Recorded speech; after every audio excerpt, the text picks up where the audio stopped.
Now, Wave News at noon. Thanks for joining us for Wave News at noon. I'm Olivia Russell. A major announcement from historic Churchill Downs dropping this morning. The 152nd running of the Kentucky Oaks, taking place on Friday, May 1st, 2026, will now run even later than in years past. Wave News reporter David Mattingly joining us now. And David, this change once again making history at Churchill Downs. That's right. And for an event that is so steeped in tradition, moving the Kentucky Oaks to prime time is a major change. The Oaks tradition has been on the day before the Derby to have post time around 6 in the evening. That gave people attending the race time to get back to town afterward, hit some dinner reservations, or maybe make it to one of the big pre-Derby galas and parties that are going on. Moving the Oaks 2 hours later into prime time will certainly bring a bigger audience for the race for NBC and for Churchill Downs, but for the events outside the gates, it will bring some challenges.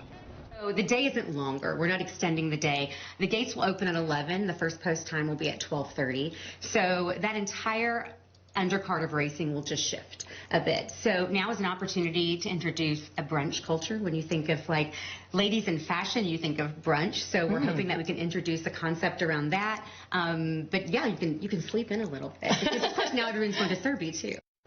Tonight at 5 and 6, we'll be reporting on what local restaurant owners and organizers of Friday night events think about this. In an earnings call this morning, Churchill Downs Incorporated President Bill Karstanjian delivered a glowing report of a record quarter that ended in June. The second quarter of 2025 netted CDI $934 million, 5% better than last year and an all-time record. David Mattingly, Wave News. David, thank you. And we'll stay on top of that throughout the day. But something we definitely know our future for is the weather, because, Brian, we just know it's going to be hot. Yeah, at least it's not Oaks Day today, right? Because we don't like that heat on Oaks Day for sure. But yeah, it's a hot setup outside. We got temperatures now closing in on 90 at the airport.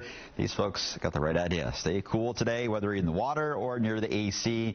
Just be outside. Some of you have no choice but to be out and working this. I get that. Just take those frequent breaks, and a lot of water is key. 90 in Jeffersonville, a pair of 8s down into Bardstown. But it feels like 100 degrees in just about every spot right now, including Louisville. 105 in Corydon and into Jeffersonville. Getting up there, guys. All right, we do have a chance for a few downpours. One area I'm watching off to the west around Jasper through Lawrence County. That's possible. They're starting to ease a bit, but the cumulus clouds are building across central Kentucky and near Louisville. I do think that will lead to at least some downpours this afternoon, so be aware of that. Otherwise, the heat's a big story. Heat index around 105 for a few hours this afternoon, Olivia. Thank you, Brian. New here at noon, one person is dead after crashing into the Nelson County Courthouse. Wave News reporter Fernando Garcia-Franceschini is live at the scene, giving us a look at the damage left behind. Fernando? Hey, Olivia, the car that caused that crash is not here anymore, but what is still left at the scene is the damage left behind from that crash. Let me show you what's left of a memorial here meant to honor veterans in Nelson County. As you can see, it's been destroyed into several pieces scattered all across this area. You can also see some windows that were just a couple of minutes ago boarded up.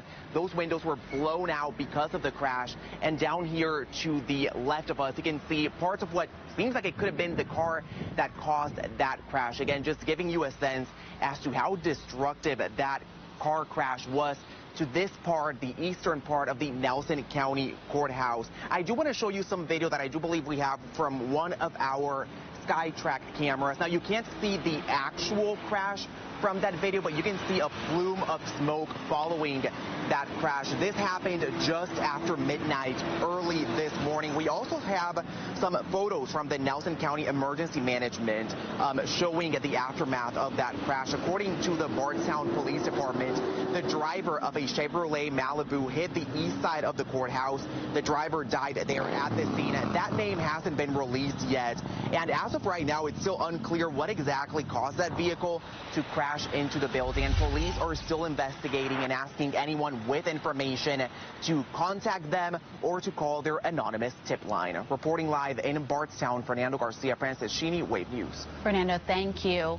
Louisville Metro Police Chief Paul Humphrey coming under fire for comments he made about a homicide victim during the agency's bi-weekly briefing yesterday. Take a listen. This is a very complicated case. And kudos to these officers for making this case. I know there was a lot of criticism thrown at LMPD at the onset, but I will tell you that Tasha White's behavior placed her in the position she ultimately ended up in. There are a lot of moving parts to this case.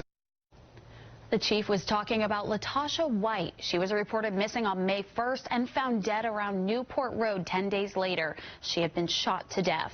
Her employer reported she hadn't been to work in several days, which relatives say was unlike her. But LMPD says they didn't find any signs of foul play and claimed the family didn't provide information that White was in imminent danger. Later in May, Chief Humphrey said his officers exhausted their options of what they could do legally. Now, after those comments he made yesterday, he's getting pushback from local leaders. This is what Metro Councilwoman Shamika Parrish-Wright said during a news conference this morning, rebuking the chief's remarks. But they are hired by the people to protect and serve. And he wouldn't want somebody to make those statements about his wife, his kids, his family. So how dare he say that about Tasha White? And the case hasn't even been prosecuted through the judicial system. But you had enough to say that? I think the police chief in the most highest paid position still needs professional and personal development, because nobody is above that, and it's obvious. Louisville Urban League President Lyndon Pryor posted about the comments on Facebook, calling the chief's statement, quote, cold, unfeeling, disconnected, and frankly a small thing for a person in this position to say, end quote. Police recently arrested 44-year-old Jamie Shelby in connection to White's death. They say he was in a relationship with White. He's charged with domestic violence, murder, robbery, and being a felon with a gun. There's a new law in effect that will lead to more jail time for anyone caught trafficking fentanyl. The Halt All Lethal Trafficking of Fentanyl Act places fentanyl-related substances under the same controls as other Schedule I drugs like heroin. Madison County Coroner Jimmy Cornelison says fentanyl-related cases make up 1/3 of the deaths he sees in the county. If it keeps one mother and father from crying themselves to sleep because they've lost a child, I'm for it. We have to show these traffickers that there is consequences. These are not just overdose cases. These are somebody's children, somebody's mother, father, friend. According to state records, last year, Kentucky had more than 1,400 overdose deaths. Even with that number, the data shows it was more than 30% decrease in overdose deaths compared to the previous year. Coming up, experts say hot car deaths are 100% avoidable. And now they've come up with another way to prevent them, how the acronym ACT can save lives. Yeah, always an important reminder when it comes to heat waves like this. This one's got some, certainly some power to it into the coming days. We'll take a look at the current conditions and where we go from here coming up next.